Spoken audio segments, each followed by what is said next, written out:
You are listening to the Pro Organizers Coach podcast. I'm Samantha Brown, a professional organizer and business coach. In this podcast, you will learn how to start and scale the organizing business of your dreams. So let's jump in. Welcome back to the Pro Organizers Coach podcast. On today's episode, I have a special treat. I have Trista from the Pro Organizers Coach membership, our coaching community. She is in the process of starting her professional organizing business. And first, I wanted to ask you, Trista, how did you get this free one-on-one coaching call for the podcast? Thank you, Samantha, for having me today. It's all because I'm in your membership. And that's one of your things that you offer in your membership is a free one-on-one 30-minute UNSTUCK coaching session. So I thought I would take advantage of it and get some free coaching from you today. Yes, you're welcome. And I know that, it's a lot of fun to do stuff for the group, but then it's also a lot of fun to do stuff one-on-one. And for me, I love getting to know each one of you one-on-one. So I know that the content I'm putting out is helping. And then the third great thing about it is that each one of you feels seen and heard, and that you have someone to bounce those ideas off of, and that you have a group of other women doing the same thing around you for support, because that is huge when you are starting a business, is to have other women around you that are currently going through similar situations. So yeah, I thank you so much for being on here. So real quick, tell us a little bit about you and how you decided that you wanted to start an organizing business. I'm a mom of 4, but all my kids are pretty well grown up. So I had to find something to do rather than taking care of them, because I've been a stay-at-home mom, their whole lives. And I did have a few other little jobs here and there, but nothing too major. So I just figured I'd loved organizing, and that would be a good thing to get into. There's a lot of people out there that need our help, and that's something I'm good at. So I figured, why not bless a few other people with my organizing skills? Yeah, because as much as we don't realize it, as easy as it is to us, it really isn't easy to everyone. And so it really is a calling and a gift from God, in my opinion, when we are able to take our blessings and our abilities and turn around and help others with them. I wanted to ask you for today's, Unstuck session, what is like one of the major things that's coming up for you recently where you feel like you're getting stuck? And we'll just kind of start there. Okay. So I'm thinking mindset is one of the biggest ones for me. The fear of failure is a real thing. So you get your website going and it's out there and you hope it's good enough for everyone, where this group was really instrumental in getting me to put out my website, because I could at least bounce it off of you guys first and get the confidence that, yeah, it looks good and everything's great, and, launch it to the real world now, So mindset's a big thing. And like I said, the fear of failure, you just got to build up that confidence, because, okay, so you put it out there, then what? What's going to happen next? And what if this doesn't work? Then what? So. Yeah. And let's talk about that. So what if just putting out the website and, you get crickets? What if it doesn't work? Right. I mean, so what? So, I'm not really out of a whole lot of money. So that's a good thing. But what if it does work, and I guess that's my biggest thing, that, I'm just going to make it work. You're going to have to. Yeah. And I think also, and the reason I ask that is because a lot of times when we have these thoughts in our head, which first off, by the way, we can choose our thoughts, which I didn't even know until a few years ago, which I think is amazing. But the fact that you can choose your thoughts. So when these thoughts are coming in, it's that where it's, well, what if it doesn't work? Well, what if you choose a better thought to replace it with? Or the other place that we kind of get stuck is we don't keep going down that rabbit trail. We have that thought of, what if it doesn't work? But then we don't work it out. So, okay, well, what if it doesn't work? Well, then, we will we'll push through, we'll persevere. If you've raised 4 kids and, done all these other things, you can do this.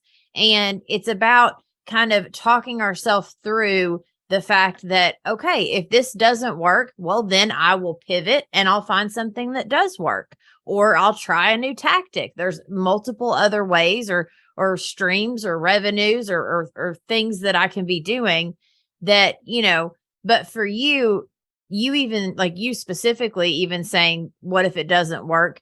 You've already got a client that you're actually working with so much that you barely have time to even take on new clients right now, because you've been helping, this gentleman for so long, which is a huge blessing. And in my opinion, and from what I've seen, which if anyone knows me, they know that I love God. And, I believe God doesn't give us more than we can handle. Where right now you might be feeling like, oh, I need some more clients for the income or for this or for that. But I also wonder, what if those clients came? Would you even have the time to be able to help them on top of what you are currently doing every day now? Yeah, I mean, I try to strive. I just keep pushing myself, I think, just for more and more and more. So, I mean, I don't want to get too big too quick. And I have launched another business before this, completely different. I sell bundled firewood to campgrounds in our area. So Oh, fun. kind of a weird thing, but I mean, to get all of those clients, I actually basically went out on their doors. I went to different campgrounds with 100-mile radius, pretty much knocked on their doors and told them what kind of business I was launching, and that was back in 2008. So I've been doing that for a Yeah. while as well. But So you're still currently doing that job? I am in the summers, since we're in Pennsylvania, so we only have about a 3 to 4 month season with that. But I did Yeah. cut that back. I scaled that back a little bit, and then that's when I was kind of like, well, I want to do something more with the organizing part.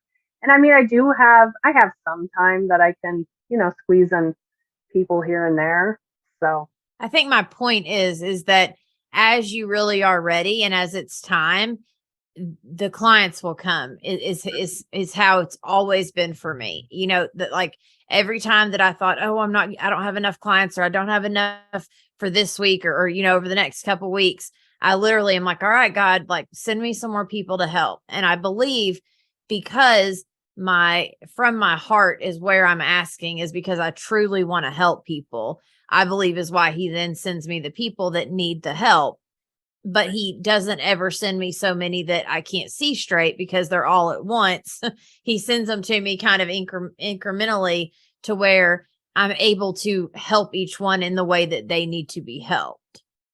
right, Yeah. And then so on the confidence piece of that, because you had kind of said fear of failure, and we all know with confidence and to push through fear normally is action, right? Like action helps get that out of the way. But with the confidence, I wonder if exactly what you just said, of you've already built a business, just because it was in a different industry doesn't make it any less than what this is. It's maybe a little different, but that, if you need to borrow the confidence from that, it, on the moments that you're having those times of like, can I do this, or is this going to work?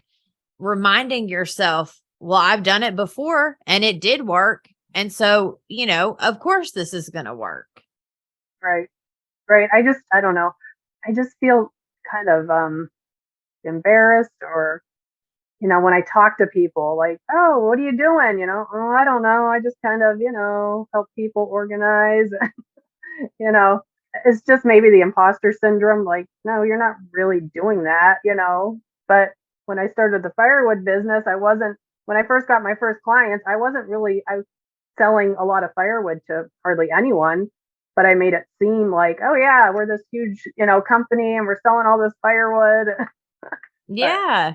Yeah, so, kind of fake it till you make it. And yep. actually, I had a conversation with Jessica, who's in the membership, and she was having a struggle with, because in our brains, when we think of the word professional, it almost immediately makes you feel like, oh, you should have a doctorate, or you should have a this or a that.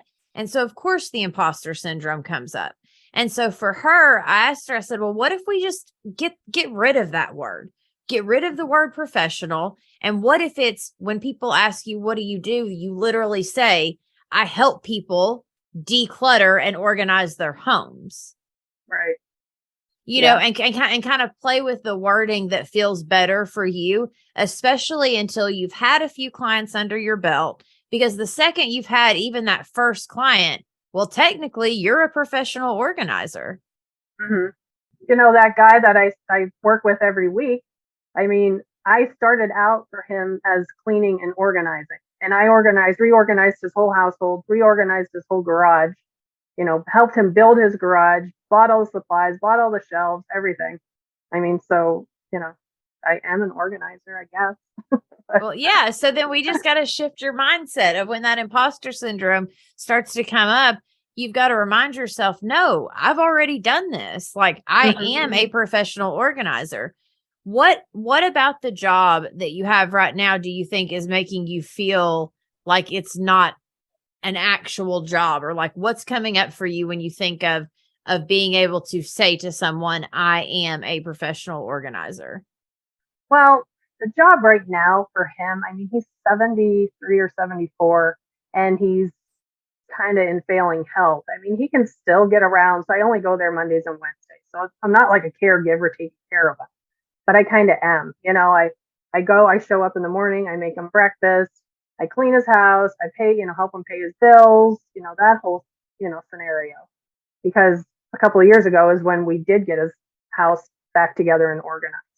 So I kind of feel more like a caregiver than an organizer, Mhm. for those 2 days a week. I So don't then know. so then maybe play with that. Maybe play with, the whole I help people get their home. I help people declutter and organize their home and get it back under order, or, whatever that phrasing needs to be for you, to where you take the word professional out of it just until you've had even just that first one or two clients.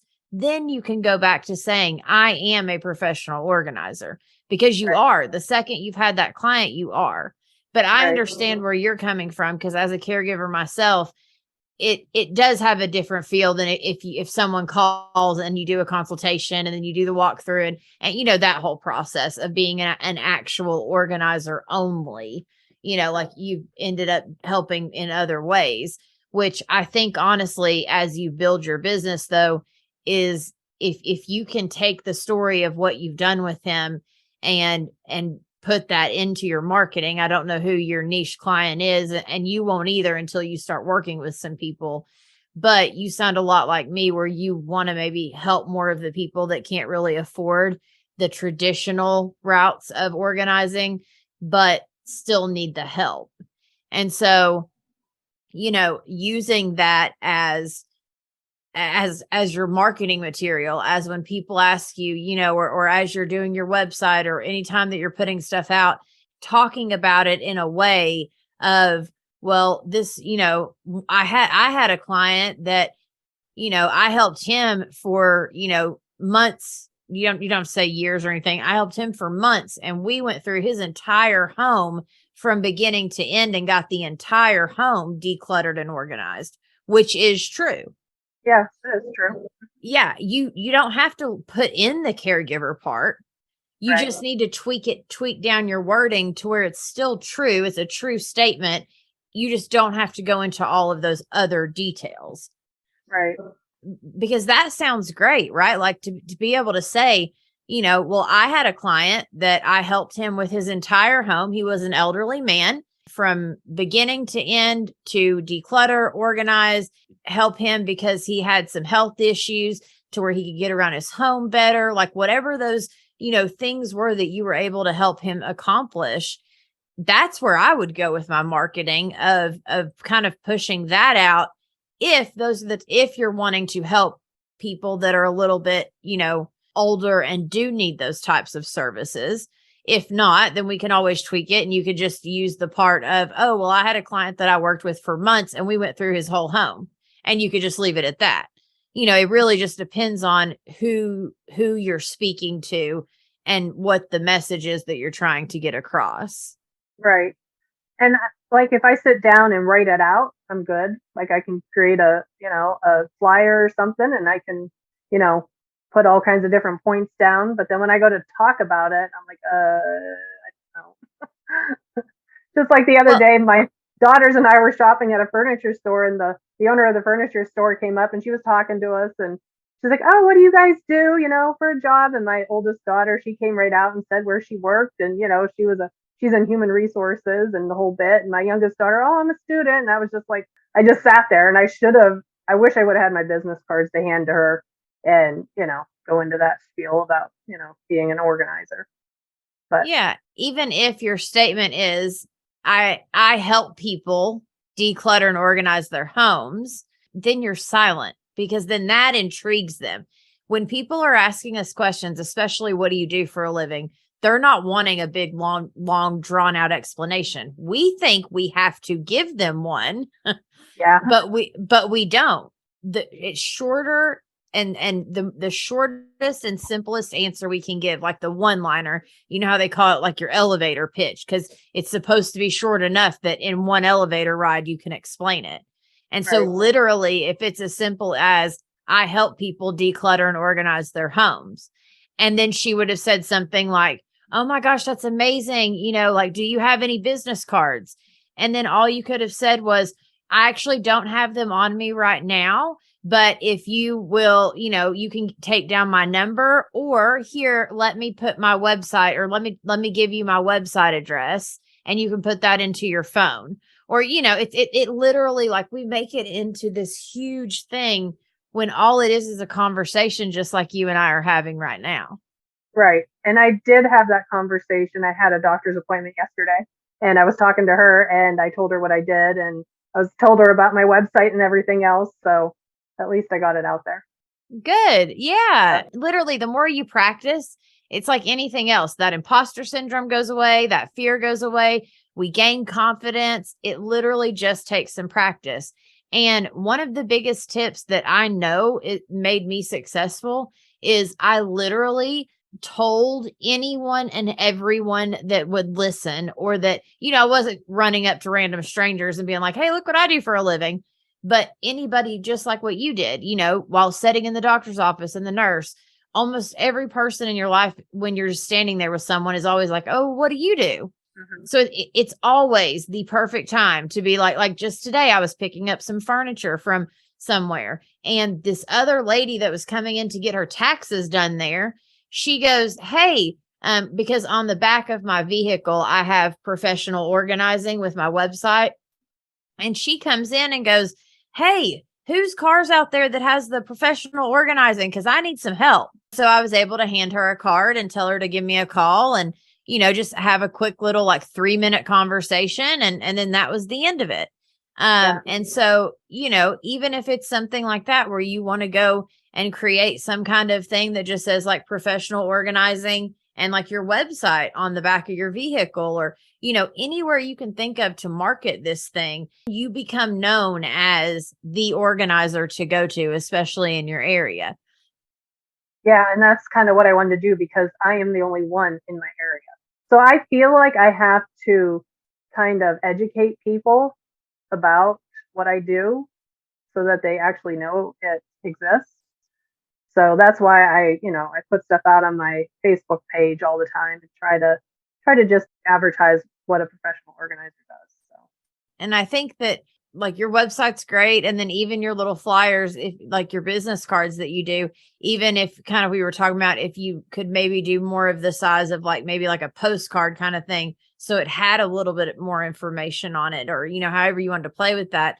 But I think, because what I wish I would have done um, on my car, and I still plan on doing it, I just haven't fixed it yet, is instead of the word professional organizing, I want it to say decluttering and organizing, or declutter and organize your home. mm, Something along those lines, to where it's very simple, it's very basic, but it's big enough for them to see because it's across the back of, my vehicle, and then have my website right there underneath it. And right. then, just so that way when people are driving down the road, it's like declutter, organize my home. Well, I need that. Yeah, let me get this website. it's a good idea. I know my mom said when she's down in Florida and she sees a car driving past every now and then, and the lady must be a house cleaner, and she said she's got it plastered all over the back of her car, and her phone number and everything. It was just really easy to get a hold of her. So, Yeah. yeah, Yeah. And I did that. And honestly, I would love to I should take a photo and put it in the Facebook groups just so everyone can see what I'm talking about. And I think it was maybe about $75 for the size and stuff that I had to get. But it's a write off. And for $75, that was totally worth all of the marketing that I'm getting off of just driving down the road. But I made sure to get a really bright color that had like glittery colors to it. And on top of that, it also made me feel a little more professional driving up to clients' homes because I at least had some kind of branding on my vehicle, which kind of takes us into, I know you had also wanted to talk about kind of the waiting game, right? And so I wanted to give you some encouragement of we all play the waiting game. And so what I always encourage my clients to do, which you have been fantastic at this, but while you are playing the waiting game, and what the waiting game is when you've done your website, you've done your Google My Business, you've done everything on the list, you're on Find My Organizer, like you've literally checked all the boxes of all the things that you can do online, you're posting on social media, but you've not gotten that first client yet. So now you're playing the waiting game of you're waiting for word of mouth to get out, or you're waiting for someone to click and say that they are interested. So there's a couple things, which honestly for you, which I don't normally give this advice, but for you specifically, I'm almost wondering if a thumbtack or Angie's Lead or something would be beneficial for you, only because you're the only one. So the problem with in a lot of other areas, the leads are so expensive because it's a competitive market, and the leads are so expensive because they, like you may have 2 or 3 other people that reach out to that same person. So then you may not even get that job. But for you, if people are, even if you don't turn on your leads and you're just looking at the opportunities, well, if there's no one else answering those leads, those opportunities are going to come to you to where then you can look and see which ones you would like to choose and pick. But I would almost at least just sign up for a couple of those because, you're playing the waiting game. Why not try and just see? I definitely wouldn't turn it on and like turn on all the zip codes and, anything like that. But definitely get your platforms going, get the photos on there that you've been working on with your before and afters from Canva, and then just kind of play with it a little bit. Maybe turn on one zip code of whichever zip code you think it would be like your ideal market, and turn on that one zip code and just see, do I get any leads? Is anyone in my area even looking for an organizer right now? Mm-hmm. And then if that zip code doesn't work, turn that zip code off and maybe try a different one. Okay. And then so what? You don't pay for anything until you take the job? And yeah. Then...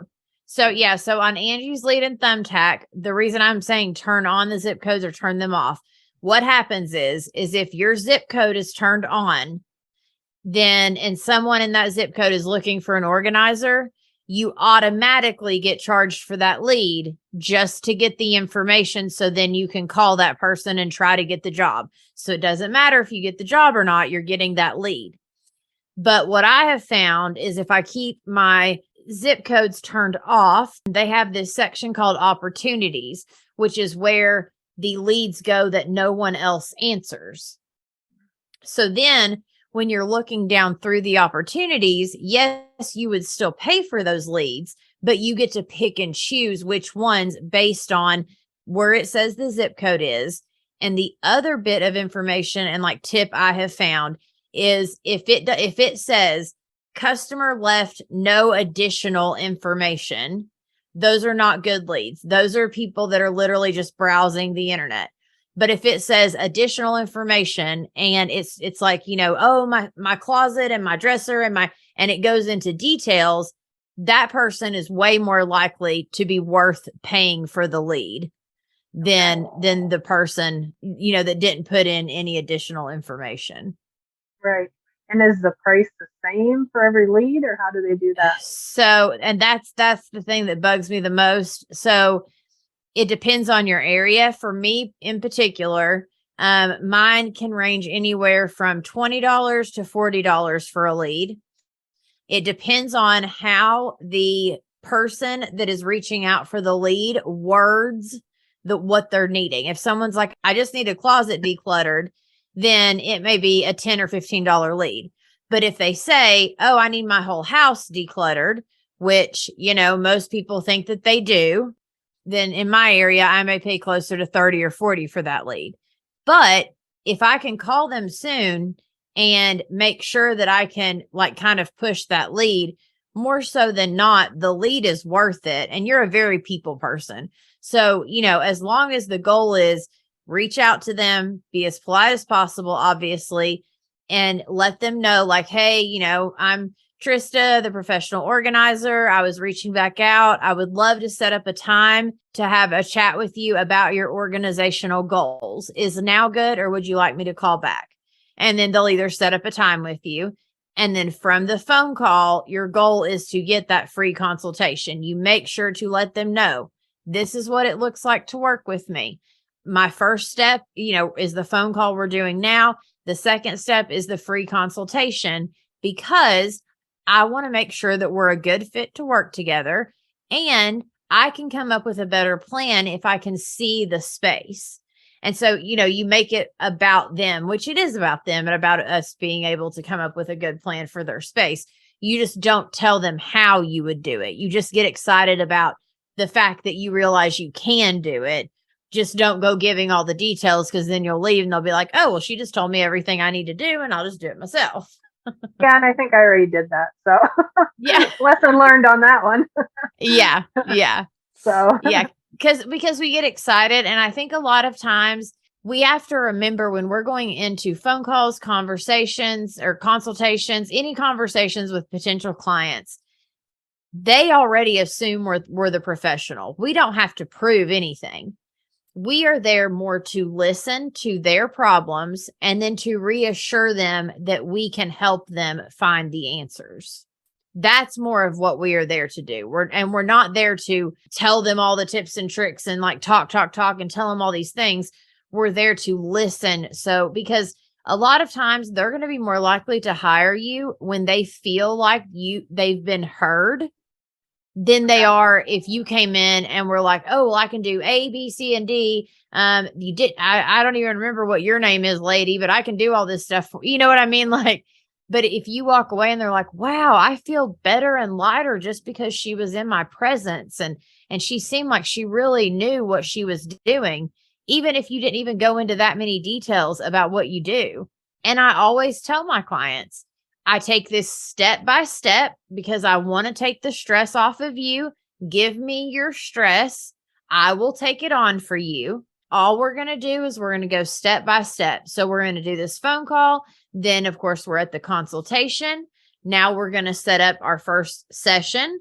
And then from the first session, we'll set up our second session. If you want multiple sessions back to back, great. We'll get all of those booked on the calendar.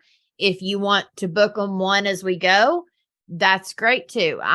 There's no pressure whatsoever. We can go at whatever pace feels best for you. That sounds like a plan. Yeah. I mean, you're so naturally like that anyways.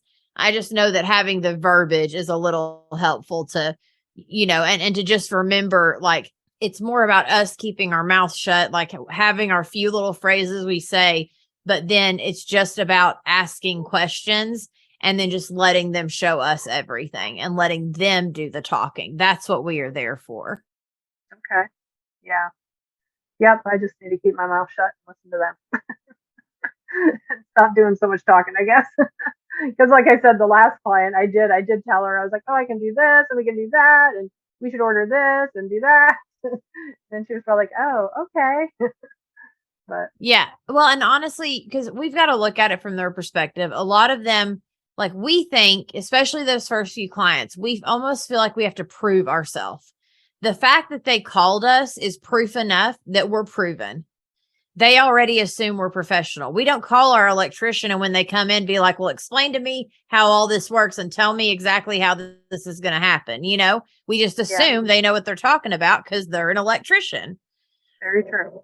And so when you go in with that confidence of, you know, being able to just stay quiet, but just ask the questions and let them speak, it is so much better. And then your turn to speak comes at the end when you sit down to go over the agreement or the contract, whatever you've come up with. That's when it's your turn to speak. But then it's more about, this is what it looks like to work with me. Here's each bullet point. And then just assuming, when would you like to set up your first session? And then just saying, do you have any additional questions for me? Right. Like, it's literally as simple as that. Yeah. Yeah. I think we overcomplicate things. Very much so. Yeah. And that's fine. It's our own insecurities that are coming up. But every one of us that has started an organizing business feels this way. That's why a lot of people feel like, oh, well, if I could just go get this certification, or I could just go get this. Well, you can get all those things all you want. You're still going to have imposter syndrome in between when you launch your website and when that first client calls you. You're still going to be going through these same feelings because it's just part of the experience of starting your own business. Right. Yeah. You're, throwing money at it's not really going to help. Like I said, a few dollars here and there, joining this membership was great because it's not like I'm spending thousands of dollars on this. I mean, you make it affordable for people to do this. And like I said, if I don't get any clients, well, then I don't get any clients. But at least I tried. Yeah. Well, and even watching your verbiage, how about when I do get clients, I'm going to definitely know that this was worth it. There you go. That's what I got to start becoming more positive, I guess, about myself. Yeah. Well, and not even just, I don't think it's you being positive about yourself because you're a very positive person. I think it's about you being aware of the words that are coming out of your mouth about whatever's going to happen, because we speak life or death, right?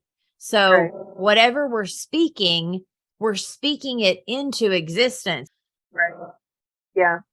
Like, that's how I started my business. While I was caregiving is when I was building my website, doing my Canvas stuff, doing all of that in the background while she was taking naps, or in between, breakfast and lunch and all that. Cause she would sleep a lot.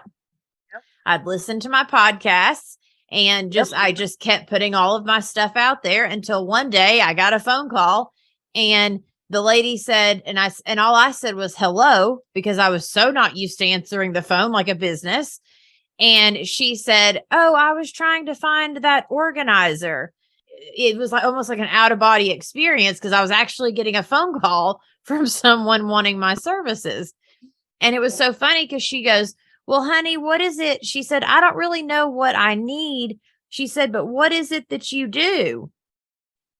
And I thought, well, what is it that I do? Like, I didn't even know what I did yet. Hadn't even had a session yet. I didn't know.